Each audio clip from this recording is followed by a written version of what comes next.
Welcome to another edition of 2 Minutes of Torah, where I always try to give you a little bit more than 2 minutes of Torah to think about. This week we're about to begin the celebration of the Festival of Shavuot, which comes at the conclusion of the period of counting the Omer, which began on the second night of Passover. Now, this certainly has been an Omer period unlike any we've ever experienced. It began before Passover, and it certainly greatly changed the way we celebrated our Passover Seders. And regrettably, it looks like any return to normalcy is still quite a ways off.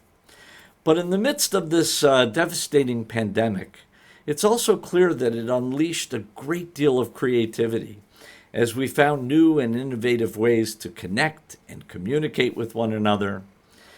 And in the Torah, there is a law about the Omer, which teaches you shall eat no bread or parched grain or new grain, which is called hadash, until the waving of the Omer, which starts again on the second night of Passover.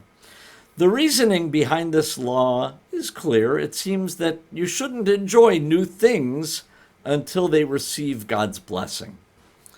And when you think about it, that sums up the controversy that has been raging in Judaism for a great deal of time. You know, people are simply reluctant to accept new things. Some people out there still won't use email. But when it comes to religion, it can be especially difficult to introduce innovation. Even the great thinker Maimonides, he was branded a heretic. His books were burned during his lifetime. And yet he is really one of our greatest thinkers. In fact, it's written, from Moshe LaMoshe, from the original Moses to Moses Maimonides. There's never been another one like Moshe.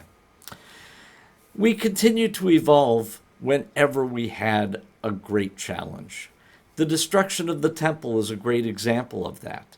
It unleashed a great period of rabbinic creativity.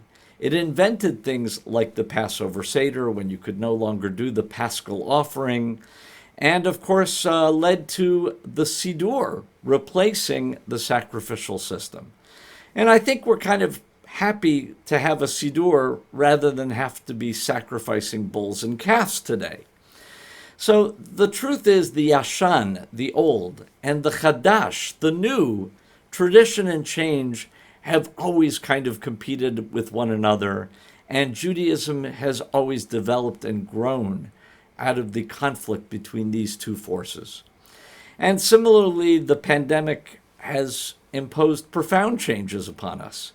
But with our ability to adapt, and I think this is one of the great strengths of Judaism, to innovate no matter what is going on in the world, that ability to meet any challenge and adapt is going to keep Judaism not only alive and not just able to persevere, but really also to thrive as history continues its relentless march forward. Let me wish all of you a Chag Sameach, and I hope to see you at least virtually in Shul very soon.